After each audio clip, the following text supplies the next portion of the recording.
porque trae repro, trae headers, trae intake, entonces tiene buena aceleración. El sonido pues también se escucha bien. Vamos a ver qué tal con el X-Pipe. A mí lo que me importa ahorita es que gane unos poquitos caballos.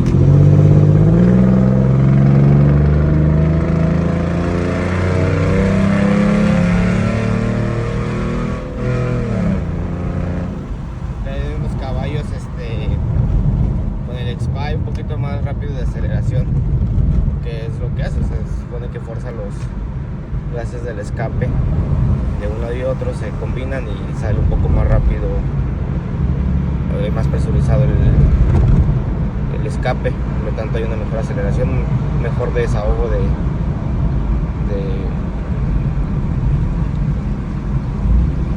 de los gases. Entonces, por lo tanto es un poquito más de velocidad, un poquito más de caballos, por así decirlo, trae más fuerza.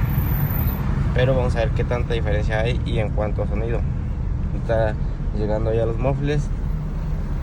Le damos unos acelerones para ver qué onda con el sonido, qué tanto cambia. Dicen que se escucha un poquito más suave, pero pues lo dudo.